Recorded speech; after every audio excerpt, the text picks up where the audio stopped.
Everybody, new studio, new intro. I'm just here to remind you guys before you listen to today's episode, make sure you follow the show and subscribe wherever you listen. If you watch the show on YouTube, make sure you subscribe there, you comment, you like, and you share. Also, follow my social media, all of it, both Instagrams, my Twitter, follow it all.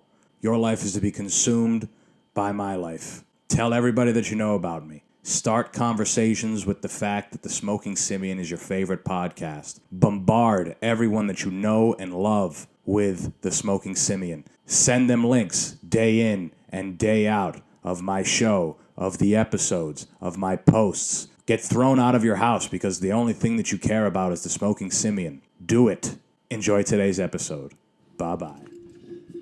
Good morning, everybody, and thank you all for tuning into the show on this phenomenal Thursday morning. We are in the end times of the month. We are almost halfway through the fucking year. And yes, I had already promised I'm not going to do that goal shit anymore. Because really, at the end of the day, who gives a fuck, right? Who cares about my goals? I know my idea was, let me tell them about my goals so that they feel good telling other people about their goals. I realized that was a stupid effort, and I'm done with it. However, we are coming up very close on the 2-year anniversary of the show. Again, not much to show for it except a lot of effort, which is fine. But yeah, in August will be 2 years, and it'll also be a full year of committed stand-up comedy, which is nice. None of that matters. But thank you again for tuning in your hot, sweaty car ride, your commute in the morning. Hopefully it's not too long, but I know that it is hot and sweaty because, as we all know, gas is fucking too much money to be putting the air conditioner on. Far too much money. Just roll the windows down and never stop moving. Go through red lights, go through stop signs, speed through school zones. Fuck it. Don't pull over when a cop pulls you. Just say it's hot. He'll understand. The cop, hey, what the fuck you doing, man?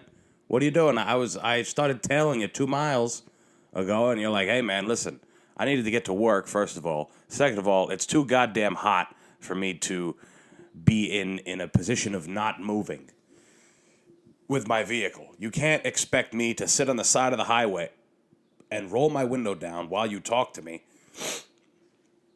And there's no air. There's no air happening.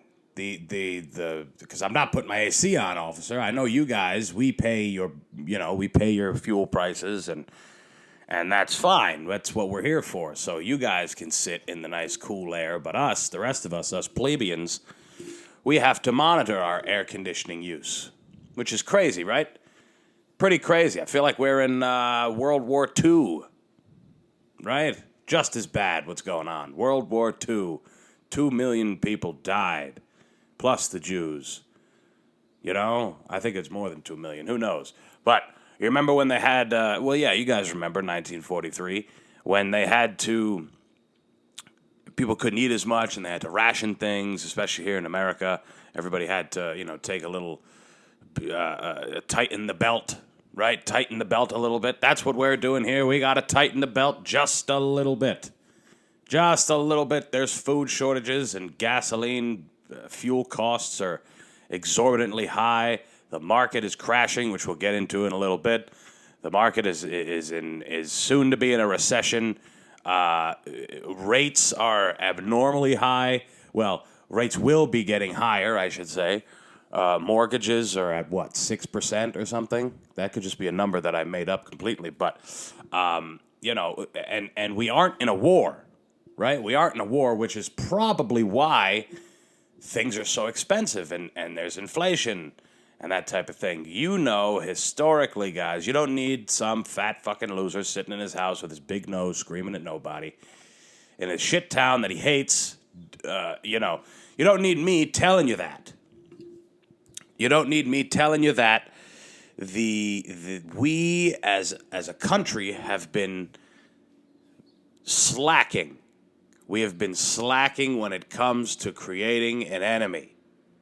We have been slacking when it comes to singling out a country where we need their resources.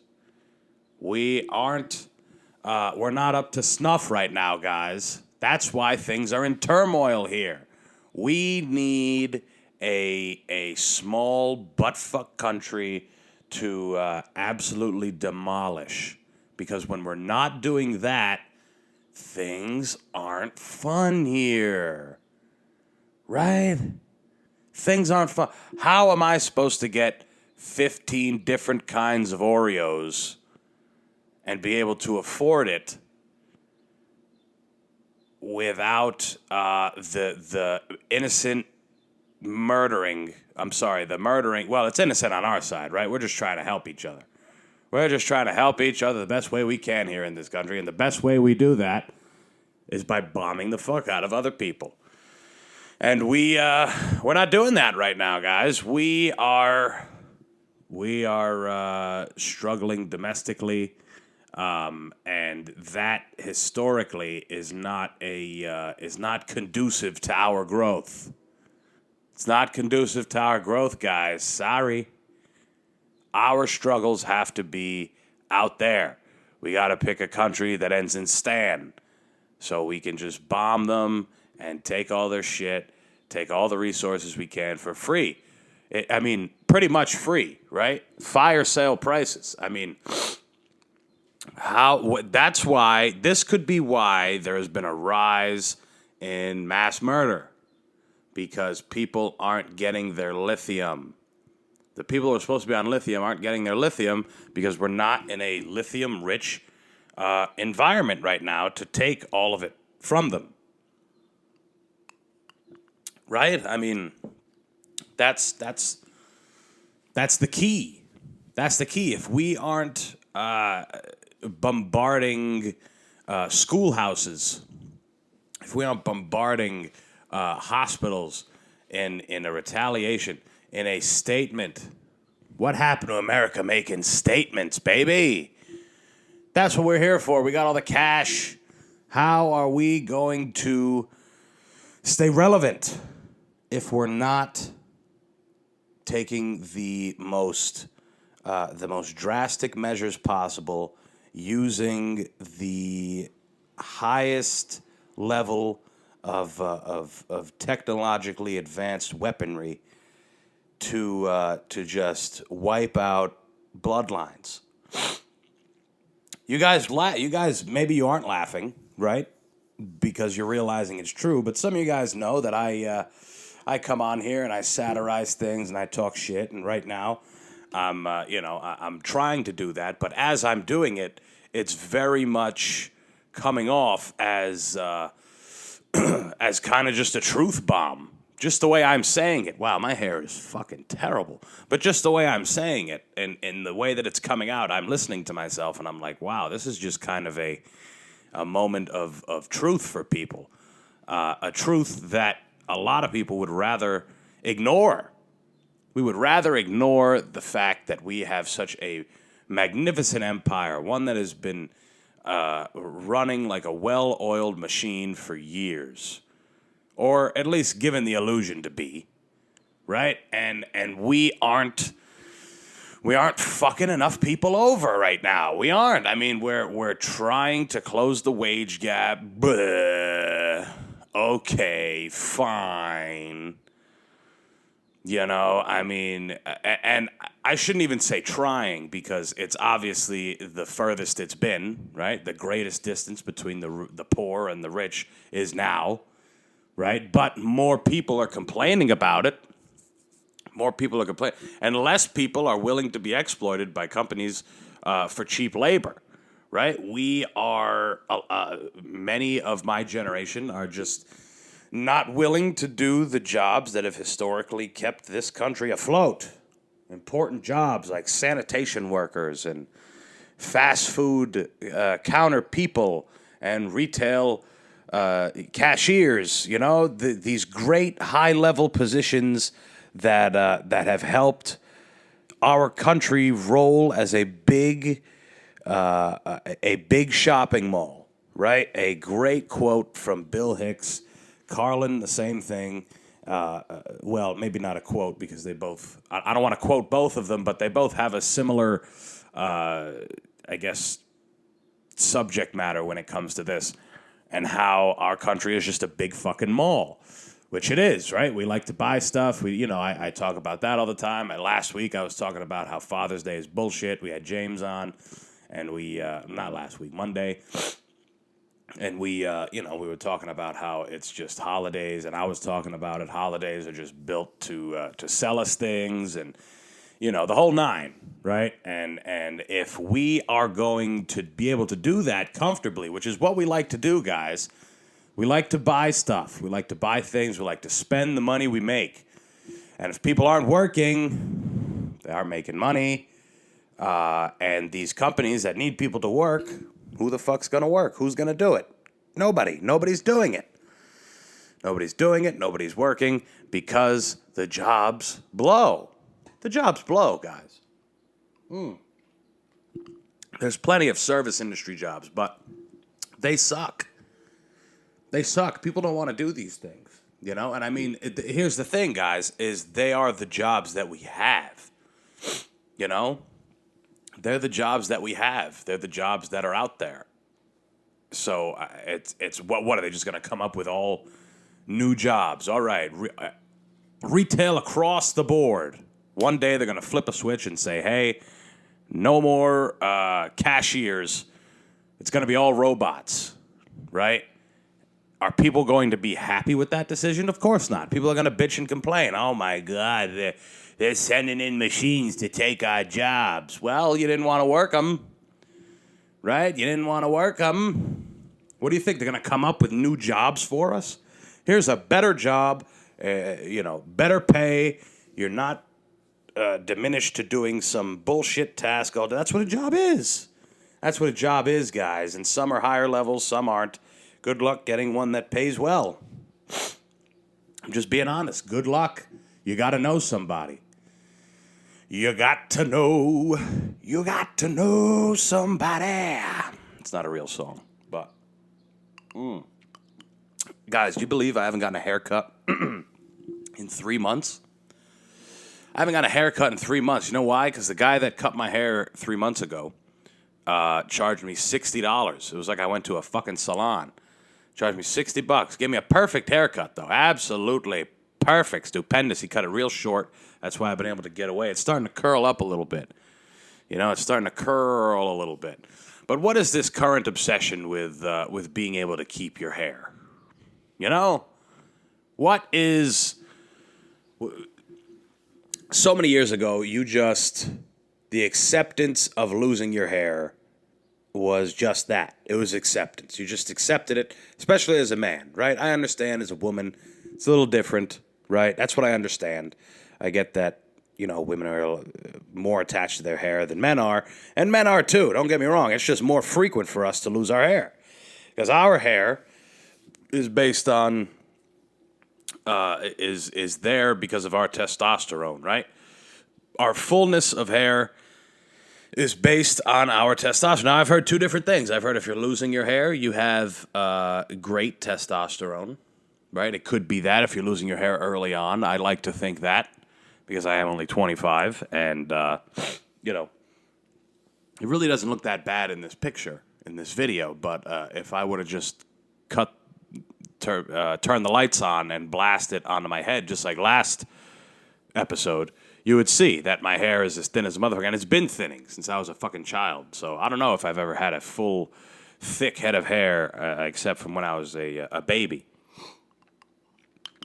But, there's so much, in this world, there's so much preservation of life. Because people are living longer, they want to have a quality of life that is... similar to, they want a quality of life that's similar the entire way along. And if that means being able to keep your hair, then people are going to take that. Especially if it comes at the cost of yet another subscription. We live in the world of subscriptions nowadays. There are so many fucking My God, you can get a subscription for anything. I used to do Butcher Box. That was a subscription to get meat sent to your house. any kind of subscription. They got those, and I want to do one of these. What are they, bespoke posts? You just get a box of shit every month. Just a box of anything. Literally, everything is a subscription now. Who started the subscription? It was probably what? Sears?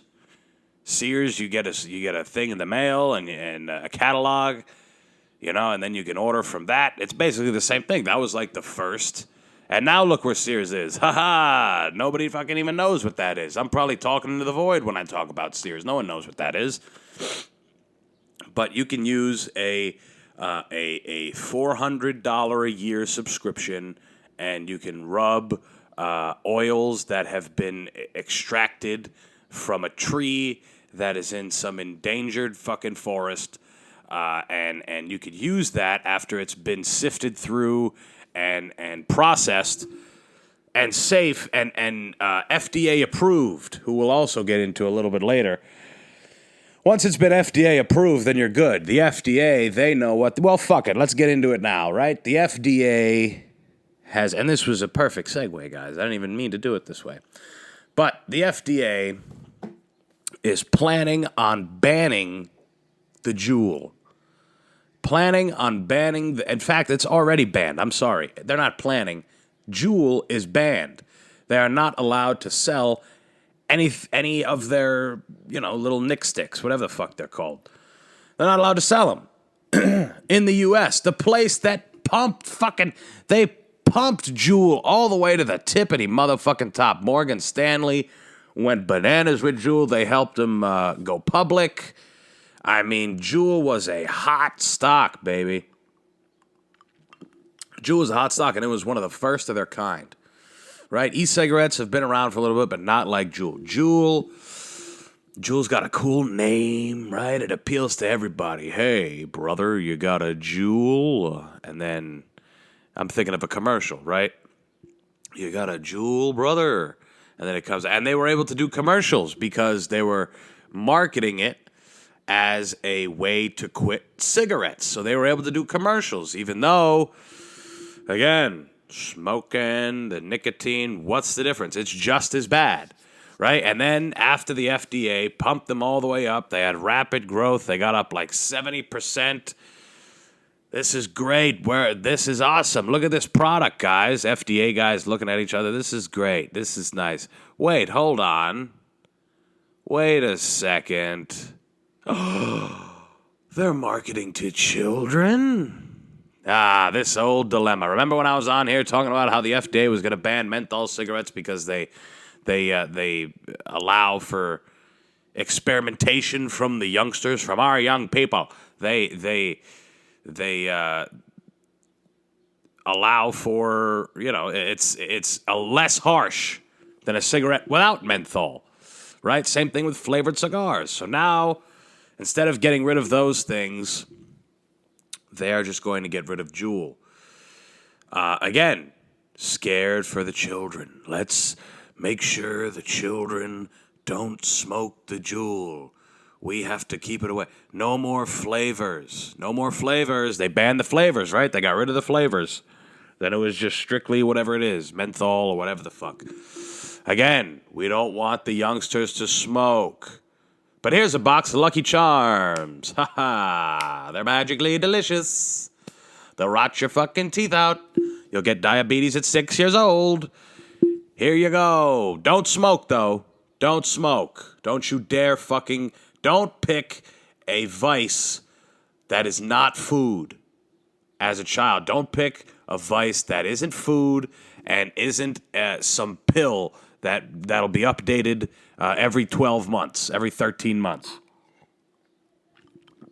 A new pill that'll be ushered in because the old one is no one cares about that one anymore. That one doesn't work as well.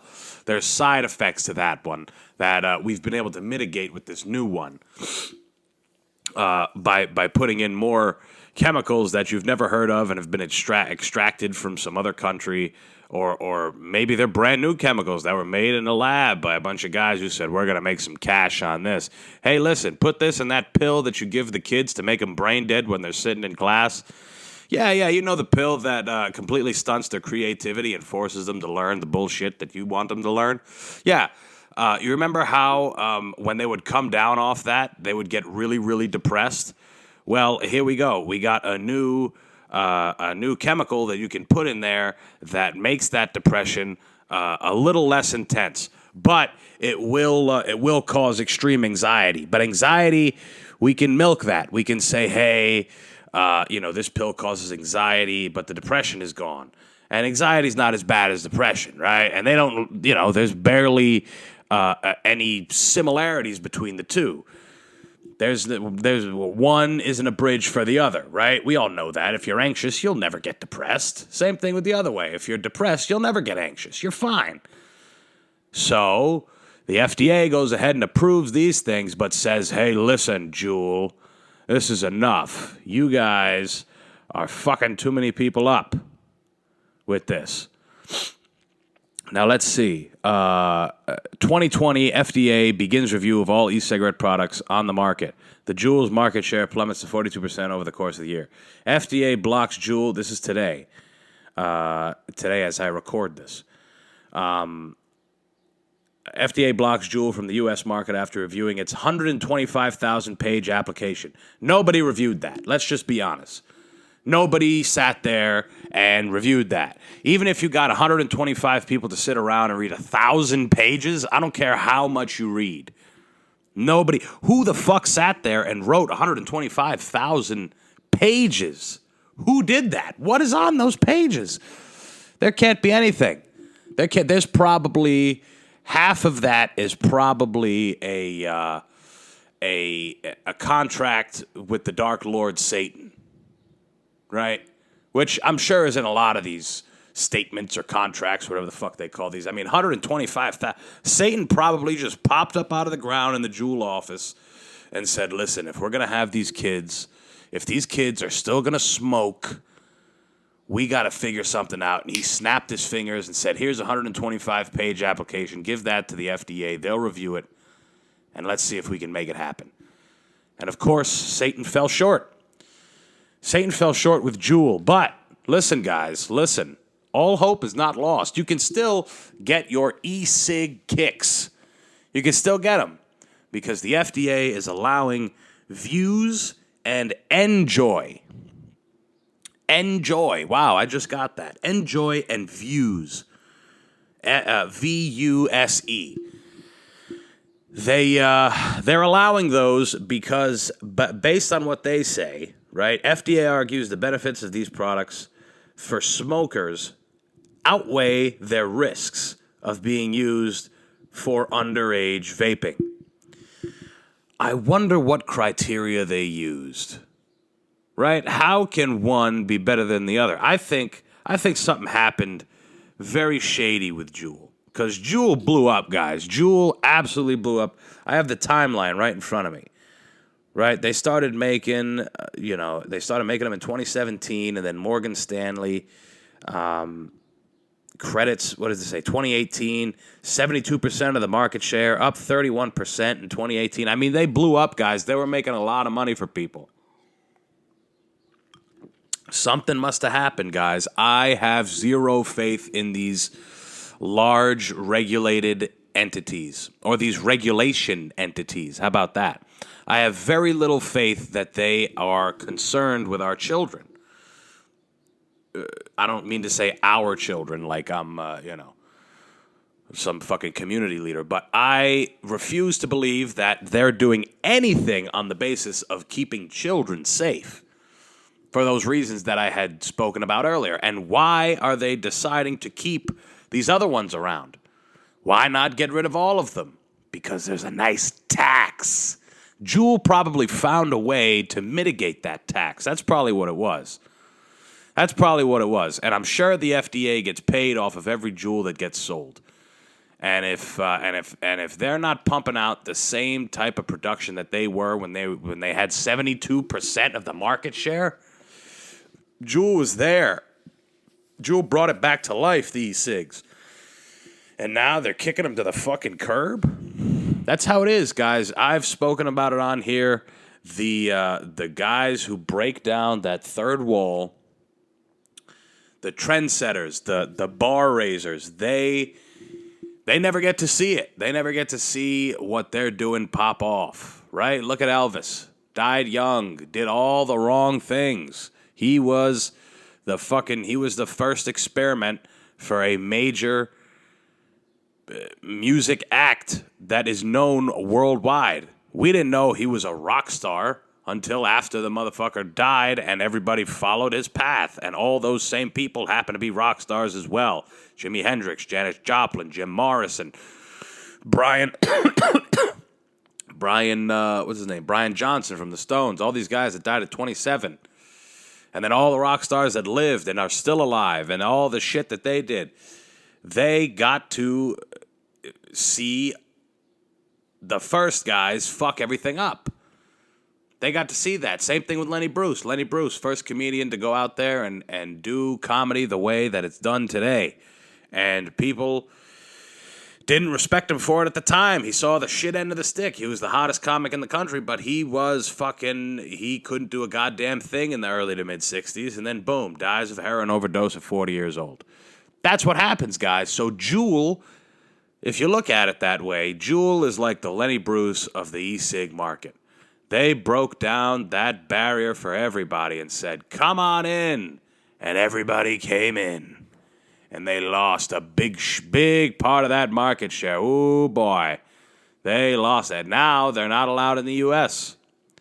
They are not allowed in the U.S. However, I think, I could be wrong. We have some good addictions here. We do. And if the FDA says anything about it, then we're good, right? As long as the FDA backs it, then we're fine, except with alcohol. But cigarettes, the FDA obviously allows those. The FDA could ban cigarettes, but they won't because of the taxes and the whole economy behind it and whatever. Because again, if they really cared, they would just ban them. They know that they take off 14 years of your life, and more than half of cigarette smokers die from some lung-related or heart-related fucking disease, and they know that. But they also know that it's the people's choice, and that if they're already out there, we can't take them away. We can't do that. There'd be craziness in the streets. So as long as the FDA, other than booze, because there's nothing about the FDA when it comes to booze, right? I mean, it has to be approved because it is considered a drug, yes? Right? I don't know if it's... But it's got to be part of the FDA. I don't know in what capacity, but the FDA has to review shit regarding booze. And again, another taxed drug.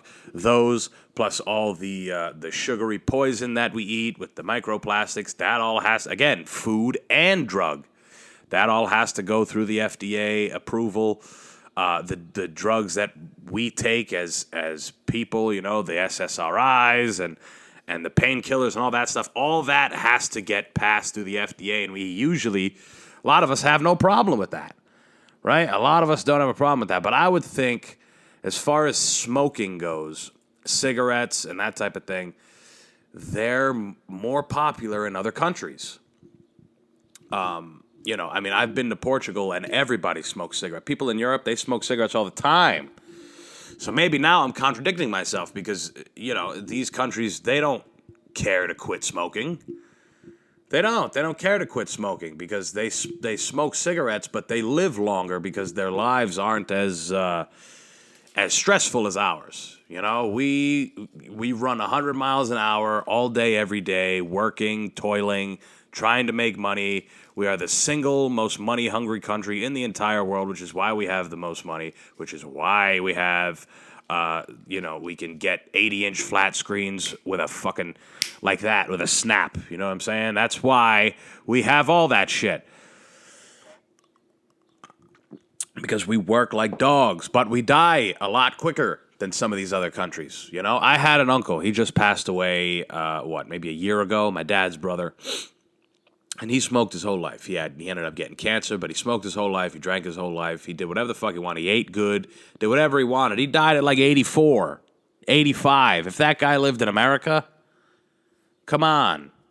He wouldn't have done, with the work that you have to do here, work is looked at so differently in other countries. They're not worried about it. They make whatever money they have to, and they fucking relax. They fuck. They smoke cigarettes. They hang out. They have a drink. They have coffee till 3 a.m. Same thing in like Arab countries. They'll sit up all night drinking coffee, smoking cigarettes, sitting outside. It's the added stresses that we get here that cause us to implode. So maybe the fact that JUUL isn't in America, because again, here in America, people aren't ever content with anything. They're not. They always want to quit something. They always want to get better at something. They always want to, I've been smoking too many cigarettes. We got to quit. We got to figure this out. It's there's always it's more. It's the curse of more. That's what we have here. And again, if you want to quit smoking cigarettes, that's probably a good thing, right? That's probably good. But it's if I had to argue, the fact that I don't know where the study was conducted in 1970 regarding the deaths and the lung cancer and all that stuff when it comes to smoking cigarettes. And I'm not denouncing the science there, guys. Smoking cigarettes is not good. It's not good. But I would be willing to argue that if you took 5,000 individuals with fairly low stress lives who also smoke cigarettes and compare them to 5,000 stressed out Americans, I would argue that on average, the 5,000 stressed out Americans who also smoke cigarettes die quicker than the other people. And we can have a control, right? Maybe people who smoke a pack a day, right? Which is, in my opinion, a lot, right? I don't smoke cigarettes. I've never smoked a cigarette in my life. I do smoke from time to time, I'll smoke the CBD cigarettes, but I've never smoked the cigarettes with all the shit in them and whatever else. I've never smoked a Marlboro or anything. As cool as they look, I've never smoked one. But again, I would argue that there's other factors that lead, plus, again, we go back to the American side, being stressed out 24/7, eating poison, right? Our food choices are pretty fucking terrible. I'd like to see something like that. I would like to see something like that. And compare them with people who live relatively low stress lives. They smoke cigarettes, but they eat well. They go on walks on average, or they're a little more active. Again, Americans, they work so fucking hard that there's some of them don't care to do anything. They don't care to walk. They don't care to. And again, that's just. And I guess I'm imagining European lifestyle, but that's the lifestyle in other countries. They go out to the city and they walk around, and just on average, right? And that happens here too. But we have a lot more people here than they do in some of these other European countries. We have so many more people here that it's almost not proportional. Like if you took a town of 10,000 people in America and a town of 10,000 people in Europe, I would probably argue that the 10,000 people in Europe, there's probably, the percentage-wise, there's probably more of them out and about just lounging, just out lounging, walking around, actively trying to reduce their stress, but not consciously, right? Not consciously. That's the thing. Everything here in America we got to be super conscious about. You have to be conscious about your job. You have to be conscious about your livelihood. You have to be conscious about your health. You have to be conscious about this. Because we're set up in a position to where those things are not conducive to the machine. They're not conducive to producing and production and consumption. Relaxation is a second thought. We have to kind of dial ourselves in and say, hey, you're working too much. Let's sit back. Hey, I feel like they don't have to do that in other countries. Sure, there's stresses all over the fucking world. But I feel like just unconsciously in other countries, they just naturally, we're going to go for a walk on the beach. We'll smoke a cigarette, have an espresso, and then I will fuck you on the water. And we can watch the beautiful sunset and walk back to my home and look on the balcony and smoke another 6 cigarettes and fuck again. You know, that's just what they do. That's what they do over there. So, long story short, I don't know how well JUUL does in these other countries because I don't know if they care to quit smoking cigarettes. You know, and they're not going to just say, oh, look at JUUL, I'll take that. You know, they're less impressionable than we are. We're always getting sold different things all the time. So anytime there's something that pops up, ooh, look at that. That looks sleek. That looks like if I rubbed my hand on it, it would be smooth. I want to buy that. Look at that. That thing's electronic. Look at that. Let me grab that. I'll grab that thing. There's a charger. That's awesome. We're just more susceptible to being influenced by something new, a new technological gadget. Something cool. Not even just a gadget, just a new flavor of something, you know? New flavor of cancer. Here's a JUUL. And it was a craze for a while, and now no more JUUL in America. What are all the scumbags going to do? You're going to have to get cancer like a man. Going to have to open up the Marlboros and start puffing away, kiddies. That's what you're going to have to start doing. Sorry. Speaking of things crashing, and I did want to get into this. Speaking of things crashing, so as you guys know, this show has progressed into something completely different than what it started as, and I'm sure it'll probably hit some other I don't know, I don't want to call it a roadblock, but it'll probably hit another generation, I guess we can call it. And I used to talk about finance a lot more on here. And I don't pay attention anymore, mainly because the market's a fucking shit show. And I have no interest in taking the money that I barely have and losing the fuck out of it. Because you can either, right now, your only two options are you can lose to inflation in your bank account, whatever the inflation number is, you can lose to that. And right now it's pretty high. You could lose it to that. Or you could put it in the market and lose double the inflation amount, right? For the first time in a very long time in America, you cannot beat the inflation rate by investing in the market. You can't do it. It's not possible anymore. Not right now, unless you're a fucking whiz. You know what I'm saying? I mean, right now is a good time to buy bonds. Right now is a good time to buy bonds because interest rates are high, which also means bond prices are low. They're inversely proportional. So this is a good time to buy bonds. Maybe that's something I'll do. I don't know what the rates are, but if I could find a nice 6%, 7% bond, they want to hold on to my money for a year, I get it back with a 6% whatever. That's pretty cool. I'll take that. But I'm not here to talk about finance in that capacity, right? I know I have a degree in it. That's old fucking news. I could really care less about finance and the money and everything. I'm just trying to put the pieces together day by day. I barely know where my meals are coming from. That's a lie. I have a house full of food right now.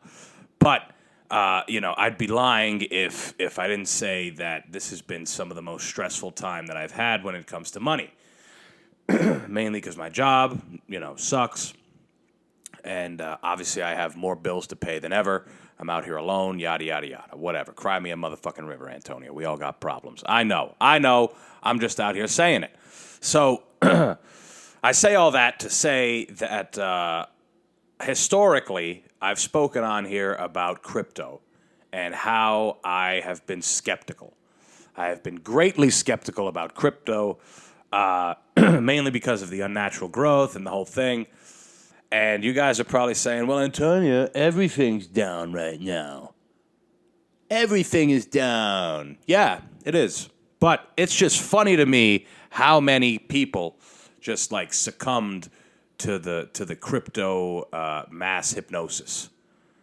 Right? The mass hypnosis that everyone was just like, oh my God, crypto's the future. Crypto's the fucking future. Oh my God, crypto's the future and it's coming soon. Crypto's coming soon, guys. Paper money's going to be gone.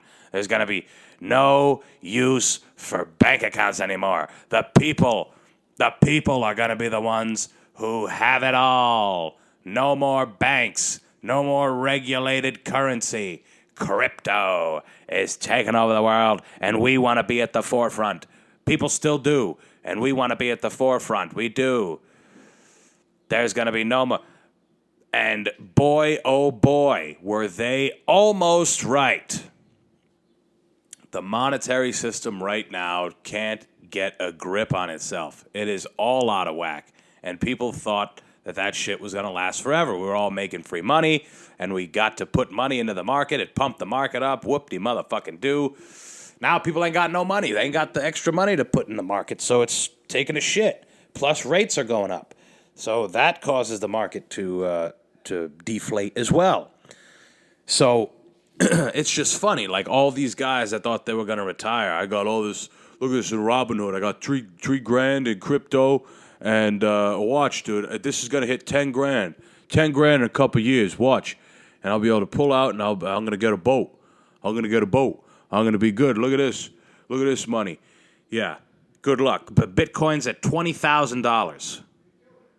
Bitcoin is at $20,000. Do you believe that? It was at $65,000 in November of 21. It was at 65,000, guys. It has had a third of that right now. Oh, my God. It is at a third of that. Ethereum was at $4 grand. It was at $4 grand in the same time in November. Now it's at 1,000. What is it? 1,060? Come on, man. That's less than a quarter. Well, that could be a quarter. I don't fucking know. All I know is all these guys that were big up in the crypto are probably pretty fucking upset. People who've got money in the market, people who've got 401ks, they're probably very upset. I can't imagine working a job for as long as you have. And, I'm talking about people who are closer to time. People like my mom, right? People like my mother who's been working a job that she greatly dislikes for a long time, 20 years, something like that. And she's very close to retirement, and her 401k, she's been putting money in it for years and years and years, and now it is taking a fucking hit. It is taking a hit, guys. And I think everyone should have a 401k, I guess. I don't know. I don't really think about that anymore. But if you're going to have a 401k, just know that is a tax bomb. Something I've spoken about on here before. Tax bomb. And the money comes out, it is susceptible to a tax it's taxed once it comes out. So understand that. But the fact that the market is in fucking shambles, people's 401ks are absolutely demolished. Oh no. What's going to happen? I'll tell you what's going to happen. I'll tell you what it is. The combination of not having enough money to retire for the older generation. That combination or that aspect in combination with the people of my generation not wanting to work is going to cause that retirement generation to work more.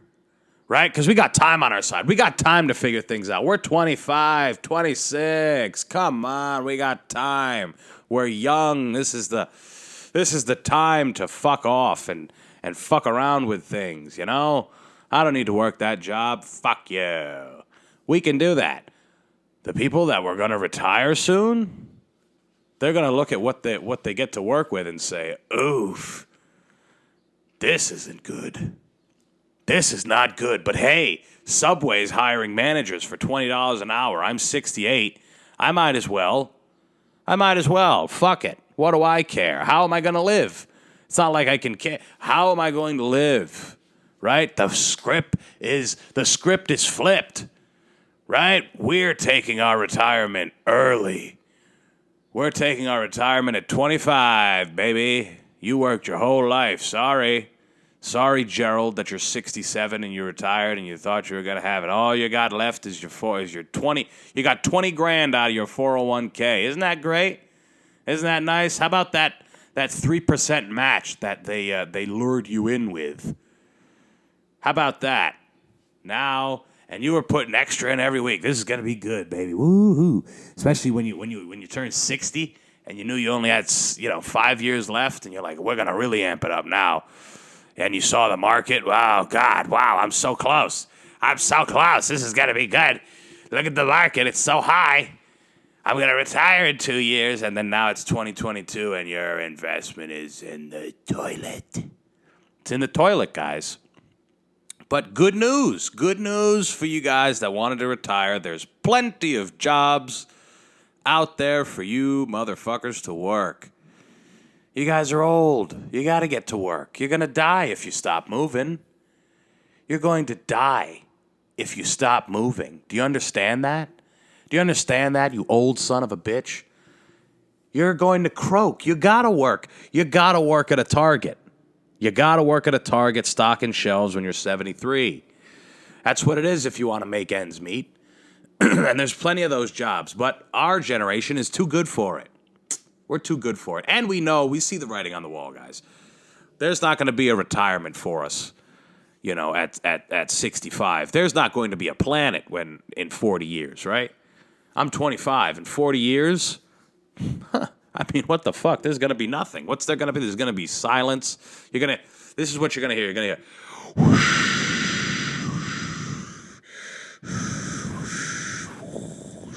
That's going to be outside. There's going to be no buildings. People are going to live underground. There's going to be nothing.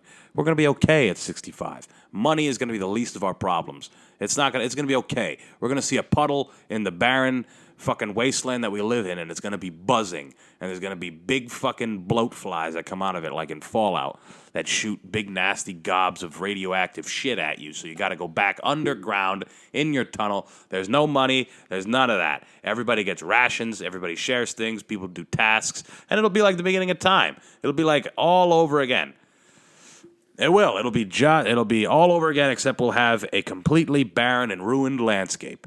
One that is the complete opposite of how we started. Because when humans started, we had a great landscape that, we squandered completely with things like power and greed and borders and not working together and creating differences based on the region that we live in and how we look. And we squandered such a lovely and resource-rich planet. We have completely destroyed it. In hopes for production and consumption and these type of things. Two great words I love using. And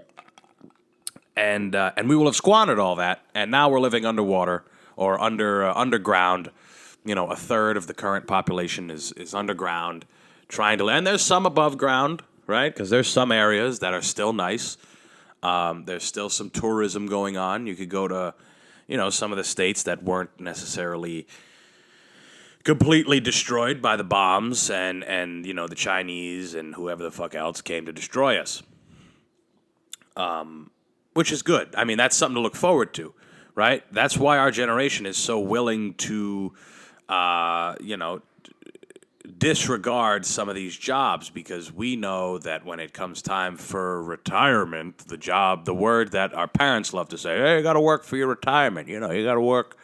You got to try and make it through. You got to set yourself up so when you're old, you don't need to work and you can just fuck off all day. Well, let me tell you something. We are going to get to fuck off for a lot longer than that. Because there won't be many of us left, comparatively, right? If 2/3 of the population get completely wiped out and the rest of us are underground, what the fuck is there going to be to do? Nothing, especially when there's been generations and generations of people who've lived underground.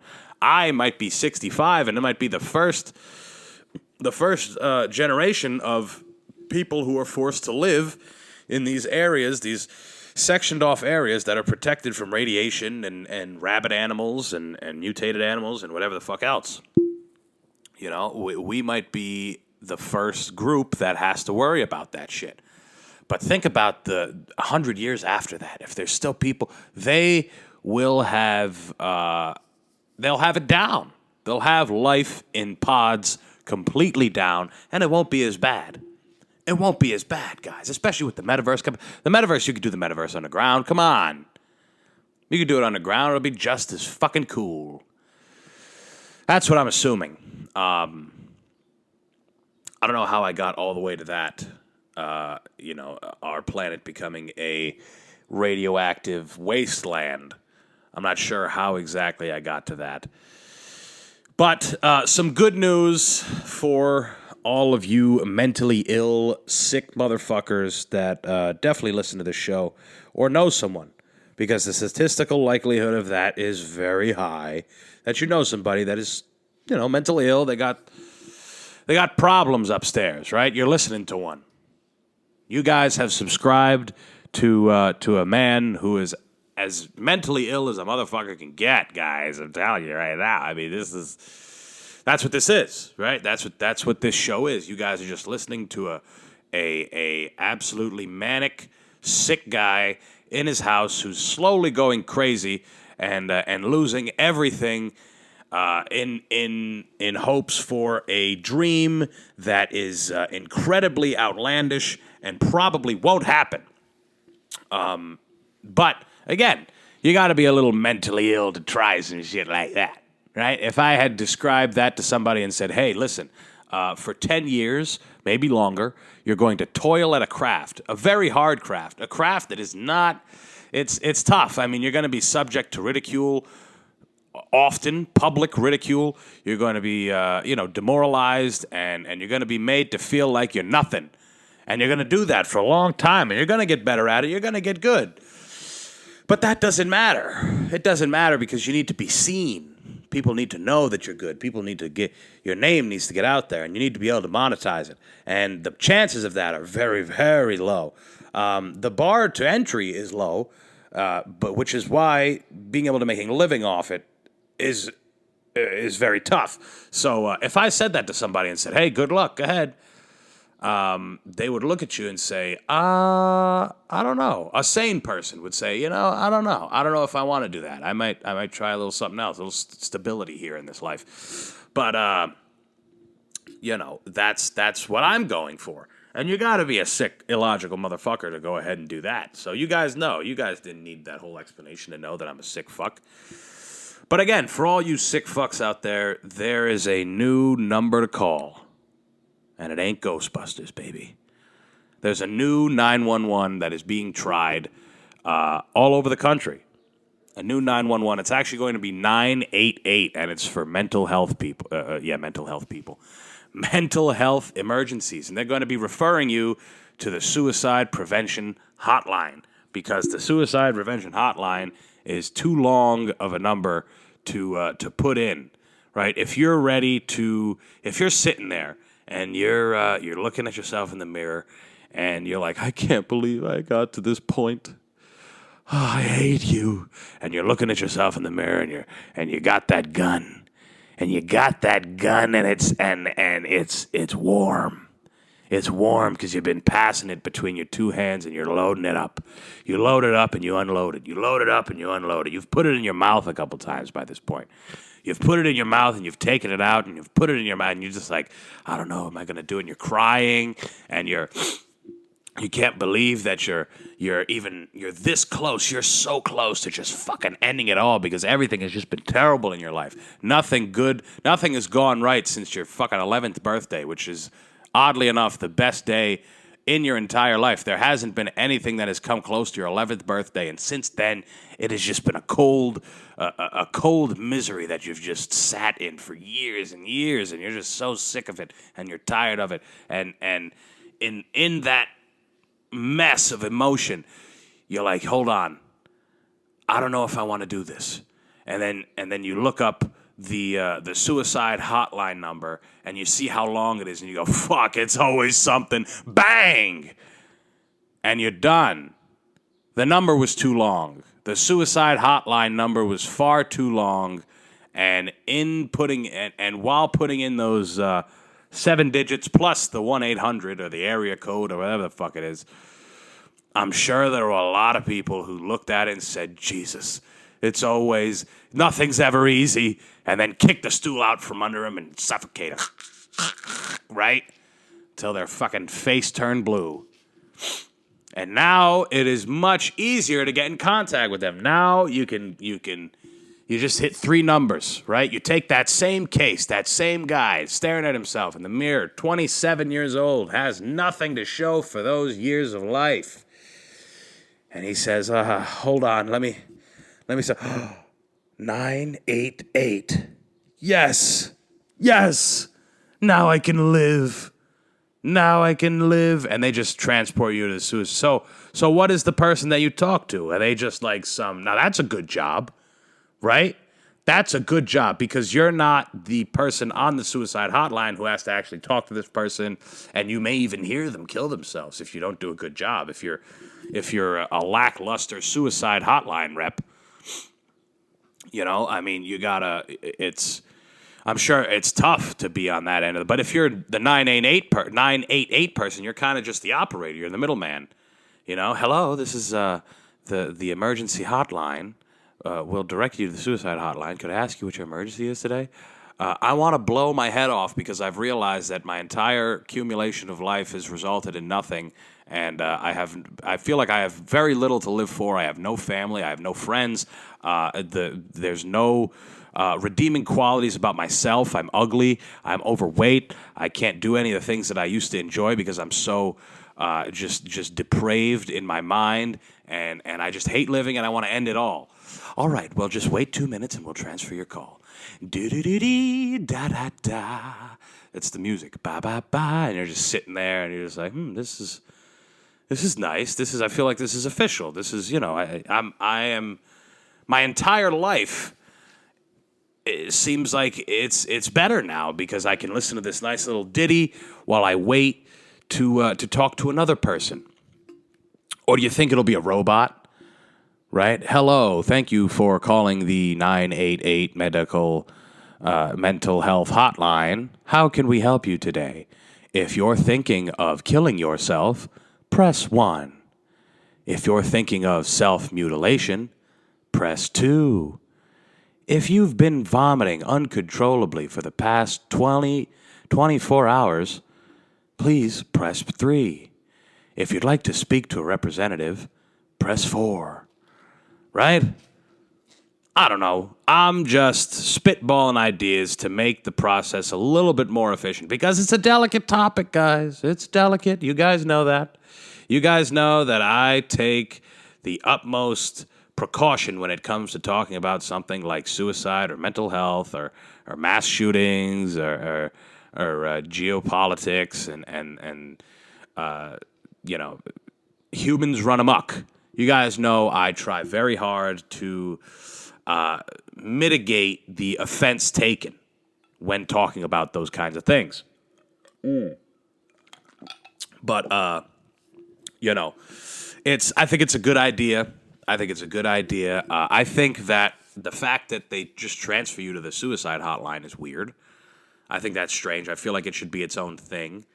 But, hey, they don't want to step in on the suicide hotline's toes. They don't want to step in on their action. I'm sure they get some good advertisements, right? Come on down to Burley's Rope. Burley's Rope. If you aren't feeling too well that day, then we have, we have a solution. Or maybe they just go, we won't leave you hanging. Come on down to Burley's Rope. We won't leave you hanging. That sounds better. That sounds nice, right? How about Dr. Tomcat's cyanide pills, right? It sounds like kind of 1920s snake oil salesman, right? Kind of like a vintage thing, like the beard oil. You get the beard oil, and it looks like an old school like vial, right? But instead, these are cyanide capsules, and you can bite them. That's what I'm thinking. I'm thinking the suicide hotline probably has some decent advertising. They probably rake in a little bit of cash from the sponsors and the advertisements and that type of thing. Maybe Prozac somewhere in there. They and the 988 people don't want to impede. I understand. I get it. I get it. It is what it is, and it's a valiant effort. It's a step in the right direction, right? I mean, the mental health response in this country is usually, some kind of drug or some weird explanation that, you know, when you were a kid, you idolized this person. You know, some weird, strange, long, drawn-out explanation. Kind of like how I talk on here, but imagine somebody talking to you about your life and, you know, this is why you did this. Oh, I didn't know that. Well, tell me more. You know, that's kind of what it is. And to talk to that person, to talk to an actual therapist who, you know, some of them are very, very good, I'm sure. I'm sure they care about their clients. But to talk to them, good luck if you ain't got the money. I mean, Christ, there's no mental health insurance. Go to that. Wait till that comes along. That's going to be a good scheme. That'll be a very good scheme. They'll be trying to sell people that don't need the mental. That's probably why it's not a thing yet, because they haven't figured out a good way to sell it to people. You know, because you can sell insurance on the body, right? You can sell that. Hey, your body, you break a leg, you want to be able to get taken care of. Okay, easy sell. Life insurance. You die a little early, your family, you want to take care of them, you want to leave something for them. Okay, cool. Insurance on your home or your auto or something like that. Replace, you know, those are easy sells. But if you say to somebody, hey, we have this mental health insurance program, they're going to say, oh, no, I'm not interested in that. That's a tough sell. That's a tough sell. You know, because so many people feel like they have their mental health under control, and some of them do, but a lot of the ones that say that they do don't, right? They don't, because they're probably in some sort of denial. Plus, I mean, you know, I would think it's a good business move to start selling mental health insurance, because those numbers for Prozac and Xanax and Zoloft and all those numbers will go up, right? Those numbers will go up. Money will be, and the FDA will start raking it in. Don't be surprised if the FDA starts pushing mental health insurance. Don't be surprised by that. Pushing for that. I would think so. But we also don't want a cure, right? We don't want a cure for anything here. We want to be able to it's like the used car salesman. You don't sell a person one car. You sell them 5 cars over the course of 20 years, right? That's what you want. You want them to come back, keep trusting you, right? So, same thing with these drugs. A new one comes out. You want to be able to say, hey, this one works better than the last. So come on in. Come on in. Just take it. Just take it. Drink it down. And everything's going to be A-okay. You're going to be fine. And we can keep a cycle going. Which is why the mental health insurance, I mean, it's funny because the same people that call for mental health insurance are the same people who call for free health care, which, it's not conducive. There's no such thing as free health care here. It's all a racket. It is all a racket.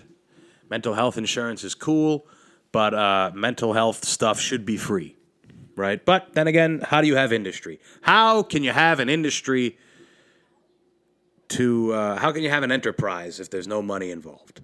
How can that happen? It won't. It won't happen, guys. And I'm just here to remind you of that. I'm here to remind you that if you had any glimmer of hope before listening to today's episode, I hope it is completely snuffed out and you realize that it's over. Everything's over and nothing matters. No. That's murder, death, killism, guys. That's what it is. But anyway, I've taken up far enough of your time, I guess. It's been an eventful week for me. Some changes in life have come. Some lackluster ones, if we're being real. I don't feel like speaking about it at the moment. Not to end this on a sad note, because things are still possible, right? There's I don't want to say that there's no new lease on life. That's such a stupid, I got a new lease on life. Look at this. No. It's the same lease that we all fucking get. We all get the same lease. It's 65 to 100 years, 100-year lease, and every day you pay with your sanity and your health and all that stuff. And you hope that the majority of it, you have a good time. You hope that the lease is worth it for the majority of it. And that's what we have to work with, guys. Have a great rest of your week. Again, we were supposed to have a guest today. That didn't happen. My own doing. I apologize. But realistically, I'm having a good time with doing this on my own. And I'm thinking guests are only going to be a thing if they're in person at this point. Because, it's... I don't know. I like doing it alone. I like doing this. I'd like a co-host at some point. That'd be cool. But I am in no position to pay anybody. And I know nobody wants to be a part of this fucking train wreck anyway. So... thank you guys for playing along. No dates right now except for the Portland, Maine Comedy Festival, which is going to be good. That'll be That'll be at the end of August. I don't know what 2 days or what the days are that I'm performing. I'm doing 2 shows, so that'll be fun. And it'll be a good way to round out a year of stand-up comedy. And that's it, guys. I'm done talking. You have a great rest of your week. I'll talk to y'all on Monday. So long now. Peace. Hey, I'm back to reiterate all the stuff that I said at the top of the show. Follow and subscribe. Bye-bye.